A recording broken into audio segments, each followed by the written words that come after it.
எல்லா புகழும் நம்மை படைத்த இறைவன் ஒருவனுக்கே. அஸ்ஸலாமு அலைக்கும். நாம் அனைவரும் இந்தியர்கள் என்பதில் பெருமிதம் கொள்வோம். நான் ஃபாத்திமா பேகம். அன்பான சகோதர சகோதரிகளே, நன்மக்களே, எல்லோரும் நல்லா இருக்கிறீங்களா? இறைவனின் அருளால் நாம் அனைவரும் நலமாக இருப்போம். ஆமீன். இன்று ஞாயிற்றுக்கிழமை. வாரம் ஞாயிற்றுக்கிழமை நான் கதை சொல்வதா சொல்லியிருந்தேன். இறைவன் அருளால 3 எபிசோட் நல்லபடியாக சொல்லியாச்சு. இன்று 4வது எபிசோட்.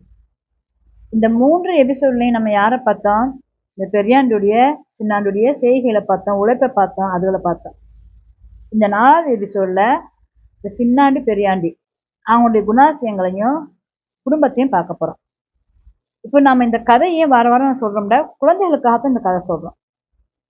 ஏன்னா நல்ல விஷயங்களை குழந்தைகள் கதையாக சொன்னால் நிச்சயமாக அவங்க எடுத்துக்கிடுவாங்க, அவங்களுக்கு ரொம்ப பிடிக்கும். அதனால தான் கதையாக நாம் சொல்லிக்கிட்டு இருக்கோம். பெற்றோர்கள் உங்களுடைய பிள்ளைகளுக்கு இந்த கதையை சொல்லி காட்டுங்க. சரி, இப்போ நான் நேராக கதைக்குள்ள போயிடலாம். பெரியாருடைய குடும்பத்தை முதல்ல பார்ப்போம், அவருடைய குணத்தையும் பார்ப்போம். பெரியாருடைய குணம் இருக்கே, அது ரொம்ப ஒரு மோசமான குணம். அதாவது ஒரு மனிதனுக்கு எதெல்லாம் தேவையில்லையோ அத்தனை குணமும் அவன்கிட்ட இருக்கும். ஒன்றா விவரித்து நான் சொல்லணும்னா ரொம்ப லேட் ஆயிரும், அதான் சொல்கிறேன். ஒரு பெரியாருடைய குணம் பார்த்தீங்கன்னா, ஒரு மனிதனுக்கு எதெல்லாம் இருக்கக்கூடாதோ அத்தனை குணமும் அவன்கிட்ட இருக்கும். இதுதான் பெரியாண்டியோட குணம். குடும்பம்னு பார்த்தீங்கன்னா, பெற்றோர், ஒரு தங்கை, மனைவி, மகள்.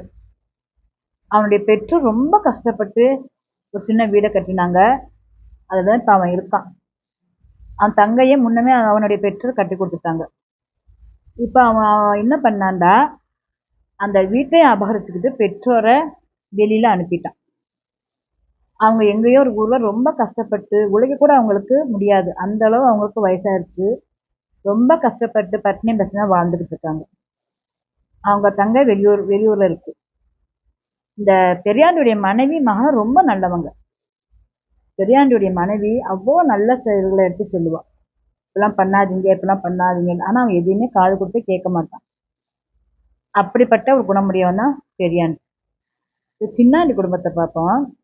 சின்னாண்டி எப்படின்னா, ஒரு மனிதன் எப்படி இருக்கணுமோ அத்தனை குணமும் அவன்கிட்ட இருக்கும். அவன் ஒரு நல்ல மனிதன். அவனுடைய குடும்பம்னு பார்த்தீங்கன்னா, அவனுடைய பெற்றோர், அவனுக்கு ஒரு தம்பி, 3 மகள், மனைவி. இது சின்னாண்டியோட குடும்பம். இப்போ சின்னாண்டி இப்போ இருக்கிற ஊரில் இருந்து பக்கத்து ஊர், அவனுடைய சொந்த ஊர் பக்கத்து ஊர். அங்கே தான் அவனுடைய பூர்வீக ஊர், பூர்வீக வீடு ஒன்று இருக்குது. அங்கே தான் எல்லாருமே இருந்தாங்க. அப்போ தம்பிக்கு கல்யாணம் பண்ணுறாங்க, வீடு காணலை. அதோட என்ன பண்ணுறான், சரி சின்னாண்டி யோசிக்கிறான், நம்ம தம்பி கல்யாணம் ஆயிடுச்சு, நம்ம வீட்டில் எல்லாரும் இருக்க முடியல அப்படின்ட்டு பெற்றோர்கிட்ட சொல்கிறான். இந்த மாதிரி தம்பி கல்யாணம் ஆயிடுச்சுமா, நம்மளுடைய தம்பி இந்த வீட்டில் இருந்துக்கிறட்டும். நாம் எனக்கு இங்கே பொழப்பு சரியில்லை, இந்த வீட்டை ஒட்டினாப்புல ஒரு சின்ன கடை தான் சின்னாடி வச்சுட்டு இருந்தான். அப்போ சொல்கிறான், இந்த கடையை போய் தம்பி வீட்டை எங்கேயாவது தம்பி எடுத்து நடத்தட்டும், நான் வெளியூரில் போய் எங்கேயாவது ஒரு வேலை தேடி பொழைச்சிக்கலாம், வரலாமா அப்படின்னு சொல்லிட்டு பெற்றோர்கிட்ட கேட்குறான். அவங்களும் சரின்னு போயிட்டாங்க. அதோட அந்த ஊரில் சொந்த வீட்டில் சின்னாண்டுடைய தம்பி, மனைவி, அந்த தம்பிக்கு ஒரு மகன், எல்லாரும் அவங்க அங்கே இருக்காங்க. இவன் வெளியூருக்கு வந்தான், கடினமாக உழைச்சி சின்னதாக ஒரு நிலம் வாங்கி குத்து போட்டு அதில் தான் எல்லாருமே இருக்காங்க.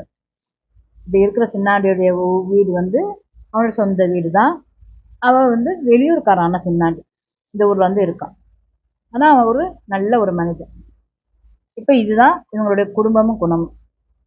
இப்போ பெரியாண்டியுடைய விஷயத்துக்கு முதல்ல வந்துடுவான். பெரியாண்டியுடைய தங்கச்சி இருக்குல்ல, வெளியூரில் கட்டி கொடுத்துருந்தாங்கல்ல, அந்த தங்கச்சியுடைய கணவர் ஒரு வெளியூரில் போய் வியாபாரம் செய்யக்கூடிய ஒரு மனிதர். அதுக்கு 2 பெண் குழந்தை. அப்போ இந்த வியாபாரம் பண்ண போனவர் ரொம்ப நாளாக வரவே இல்லை. என்ன ஆனாருன்ற தெரியல. அப்போ இந்த பக்கத்து ஊருக்கு போயிட்டு வருவாங்கல்ல, யாரு கூடமே உறவு வச்சுக்கிற மாட்டானே. அதனால் அந்த ஊருக்கு போயிட்டு வந்தவங்க இந்த மாதிரி அந்த புள்ள கஷ்டப்படுது இங்கே. ஏன்னா கணவர் காசு இல்லாட்ட என்ன செய்ய முடியும், அந்த புள்ள கஷ்டப்படுது. அதை பார்த்தவங்க பெரியாண்டி மனைவிக்கிட்ட சொல்கிறாங்க, இந்த மாதிரி உன்னுடைய நாத்தனார் ரொம்ப கஷ்டப்படுறா, பார்க்கவே பாவமாக இருக்குது, அவன் கணவர் வியாபாரத்துக்கு போனவர் வரலையா அப்படின்ட்டு சொல்கிறாங்க. இவன் உடனே அழுறா. அப்படியா, என்ன செய்யறது, இவர்கிட்ட எதுவும் சொன்னா கேட்க மாட்டாரு, எந்த உதவியும் செய்ய மாட்டாரு அப்படின்ட்டு மனசளவுல அவ ரொம்ப வருத்தப்படுறா. அதோட இவன் பெரியாண்டி வாரான். பெரியாண்டி கிட்ட சொல்றா, இந்த மாதிரி உன் தங்கச்சி வீட்டுக்காரர் போனவர் வரலையாம், பிள்ளையோட கல்யாணிக்கு ரொம்ப கஷ்டப்படுதான், கொஞ்சம் காசு தாங்கலாம், கொண்டு கொடுத்துட்டு நான் பார்த்துட்டு வரேன் அப்படின்னு சொல்லிட்டு கேட்குறான். ஓங்கி அரைஞ்சிடுறான். உன் வேலையை பாரு, திருப்பி திருப்பி எந்த தரத்துலையும் வீட்டுக்குள்ளே கூப்பிடாத, யாரும் தேவையில்லை, நான் உழைக்கிறேன், நான் சம்பாதிக்கிறேன், எல்லாம் எனக்கு தான் சொந்தம், நீ தேவைன்னா நீனும் மகனும் இரு, இல்லாட்டா நீனும் அதுங்களோட போய் சேர அப்படின்னு சொல்லிட்டு திட்டி விட்டுருவோம்.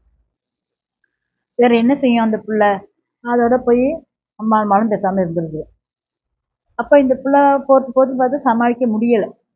இதுக்கடையில் பார்த்தீங்கன்னா இந்த பெரியாண்டி அவன் சொன்னான்ல, இந்த ஊரில் யாருமே கட்டாத நான் மாளிகை கட்டணும் அப்படின்னு சொல்லி, அதே மாதிரியே மாளிகையும் கட்டிட்டான். அந்த அளவுக்கு அரசர் அவனுக்கு செல்வத்தை வாரி வாரி கொடுத்தாரு. அவன் அப்படி ஒரு மாளிகையும் கட்டிட்டான். அப்போ வந்து இதெல்லாம் சொல்கிறாங்க அந்த பிள்ளைய பார்க்குறவங்கெல்லாம், உங்கள் அண்ணன் நல்லா வசதியாக இருக்கான், நீ போய் உங்கள் அண்ணன்கிட்ட ஏதாவது உதவி கேளு, உன் வீட்டுக்காரரை தேட சொல்லு, ஏன் இப்படி பட்டினியும் பஸ்ஸுமா கிடந்து கஷ்டப்படுற அப்படின்ட்டு பெரியாண்டியுடைய தங்கைக்கிட்ட அதை பார்த்தவங்க சொல்கிறாங்க. சரி இவனும் சரி நம்ம அண்ணன் மாறி இருக்கோம், அண்ணன் இப்போ நல்ல வசதியாக இருக்கே அப்படின்னு சொல்லிட்டு 2 குழந்தையும் தூக்கிட்டு அம்மா வீட்டுக்கு வாரா. வந்தால் அவன் வந்து உள்ளே இருக்கான், யாரு பெரியாண்டி வீட்டுக்குள்ளே இருக்கான். இப்போ வாசல் வந்து கூப்பிட்றான், அண்ணியத்தான் கூப்பிட்றான், அவங்களோட மதனியை கூப்பிட்றான்.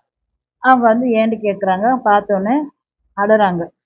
என்ன செய்கிறம்மா, எப்படி இருக்கு அப்படின்னு, இந்த மாதிரி எல்லாம் கேள்விப்பட்டம்மா, எனக்கு உனக்கு உதவி செய்ய முடியலையம்மா, உங்கள் அண்ணன் இப்படி இருக்காரம்மா, எனக்கு என்னம்மா பண்ண சொல்கிற அப்படின்னு சொல்லிட்டு அழுகிறான்.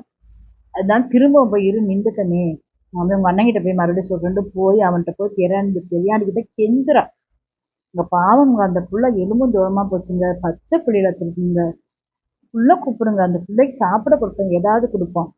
அவன் திரும்பவும் அடிக்கிறான் அந்த பெரியாண்டி அவனோட மனைவியை.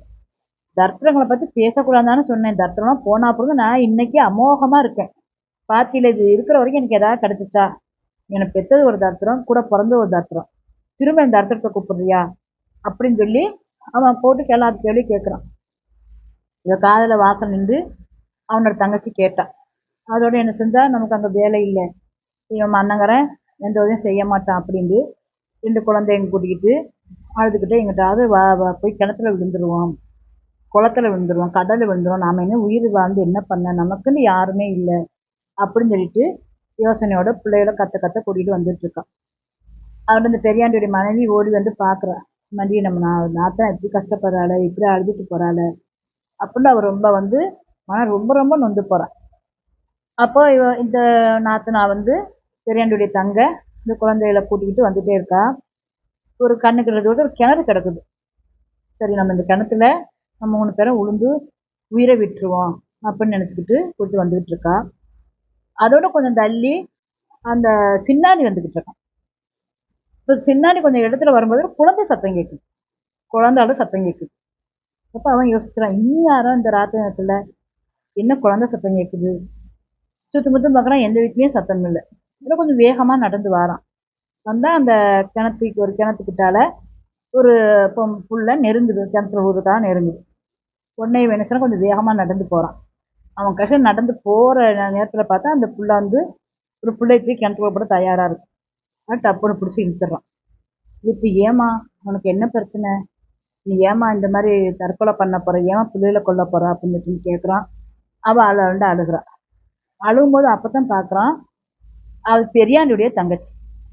அப்போ அவளும் அடையாளம் கண்டுபிடிச்சிக்கிறான். அழுகிறா, அண்ணா இந்த மாதிரி அண்ணா அப்படின்னு. நீங்கள் ஒன்றும் கவலைப்படாதம்மா, வா நம்ம வீட்டுக்கு போவோம், நம்ம நாளைக்கு உன் கணவரை தேடுறதுக்கு நான் ஏற்பாடு பண்ணுறேன், நீ இதுக்காக நீ பேச எதுக்கு உயிரை மாய்க்க பிறந்து சொல்லி கூட்டிகிட்டு வீட்டுக்கு வந்துட்டான். வீட்டுக்கு வந்தோடனே அவன் பெற்றோர்கிட்ட சொல்கிறான்.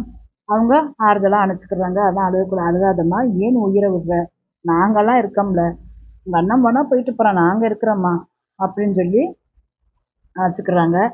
உடனே சின்னாளுடைய மனைவி அவளை கூட்டிகிட்டு வந்து வச்சு அவளுக்கு தேவையான சாப்பாடு வாய்க்கு விஷயம்லாம் சமைச்சு கொடுக்குறான். சின்ன வீடு தான் இருந்தாலும் ரொம்ப இருக்க சங்கட்டமாக இருக்குது, இருந்தாலும் அவங்க அந்த கஷ்டத்தை சகிச்சுக்கிட்டு இருக்காங்க, அங்கே தான் இருக்காங்க. அப்போ இங்கே நடந்துக்கிட்டு இருக்கு. இவன் மறுநாள் வந்து வேலைக்கு போகிறான், விழுந்துருச்சு, வேலைக்கு போகிறான். சின்னாண்டி பெரியாண்டி வேலைக்கு போகிறாங்க. போகும்போது இவன் சின்னாண்டி பெரியாண்டிக்கிட்ட கேட்குறான், இந்த மாதிரி அம்மா தங்கச்சிலாம் பற்றி நீ என்னைக்கா யோசிச்சிருக்கியா? அவங்கெல்லாம் என்ன ஆனாங்க தெரியுமா? உனக்கு பைத்தியமா பிடிச்சி போச்சு, அதுகளை பற்றி ஏன் பேசுகிற? அது தரித்திரங்க. அந்த தரித்திரம்லாம் போனா பிறகுதான் நானே இப்படி நல்லா இருக்கேன் பாத்தியில. நீ எல்லாத்தையும் கூட வச்சிருக்க தரித்திரத்தை, அதனால நீ இப்படி இருக்க அப்படின்னு சொல்றான். இவன் சொல்றான், பெற்றோர்களும் கூட பிறந்தவங்களும் தரித்திரமா? நீ இந்த மாதிரி பேசுறியே, என்னைக்காவது நீ ஒரு நிமிஷம் நினைச்சு பாத்தியா? பெற்றோர் இல்லாம இந்த உலகத்துக்கு வந்திருப்பியா? விடு எல்லாரும் பெற்றோரை தான் வருவாங்க. ஆனா நல்லா ஒரு ராசியா இருக்கணும்ல. அது வீட்டை விட்டு போச்சுப்பா, தொலைஞ்சிச்சு, அதுக்கப்புறம் தான் நான் இப்படி இருக்கேன் அப்படின்னு சொல்லி அவன் ரொம்ப ஒரு குதிக்கிறான். அந்த பெரியாண்டி இதை கேட்டோன்னா சின்னாண்டிக்கு அழுக வருது. ஒரு பெற்றோரை இப்படி நினைக்கிறானே, இப்படி ஒரு நம்ம நண்பன் இந்த மாதிரி இருந்திருக்கானே அப்படின்னு சொல்லி அவனுக்கு அழுக வருது. இதோட இந்த கதையை முடிச்சுக்கிறேன். மீண்டும் ஒரு செய்தியுடன் வருகிறேன். இன்னும் விரிவாக அனைத்தையும் அலசி ஆராயும் இன்ஷா அல்லாஹ்.